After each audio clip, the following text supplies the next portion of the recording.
తెలంగాణ పోలీస్కి ఈ ఏజ్ ఉన్న వాళ్ళు మాత్రమే ఎలిజిబుల్.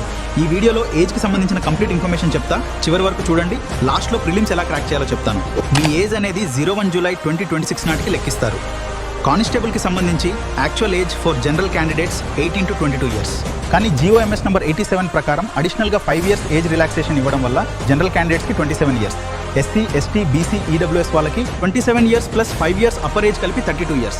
అలాగే SIకి GOMS నంబర్ 87 ప్రకారం జనరల్ క్యాండిడేట్స్కి 21 to 30 years, SC, ST, BC, EWS వాళ్ళకి 30 years plus 5 years upper age limit కలిపి 35 years.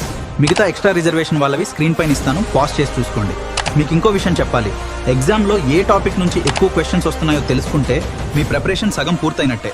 ఇప్పటివరకు జరిగిన ఎగ్జామ్స్లో చాలా మటుకు రిపీటెడ్ ప్రీవియస్ క్వశ్చన్స్ వస్తుంటాయి. దానివల్ల మీకు 15 to 20 మార్క్స్ మీతో ఉన్నట్టే. ఈ మార్క్స్ గెయిన్ చేయాలంటే PYQs అనాలిసిస్ చేయడం చాలా ఇంపార్టెంట్. ఈ బుక్ ఇంగ్లీష్ మరియు తెలుగు మీడియంలో కానిస్టేబుల్ మరియు SIకి సంబంధించిన కంప్లీట్ GS PYQs ఉన్నాయి. మీకు స్క్రీన్ పైన కనిపిస్తున్న క్లిప్స్ చూడండి. దీని PDF మన టెలిగ్రామ్ ఛానల్లో పెడతాను, ఒకసారి చూడండి. ఇన్కేస్ మీకు నచ్చితే స్క్రీన్ పైన కనిపిస్తున్న నంబర్కి కాంటాక్ట్ అవ్వండి. ఇన్కేస్ నేను ఇప్పుడే తీసుకుంటా అంటే KP ఆన్లైన్ అకాడమీ యాప్లో ఉంటుంది, పర్చేస్ చేసుకోండి. అలాగే మీ ఫ్రెండ్కి షేర్ చేయండి, ఫాలో మర్చిపోవద్దు.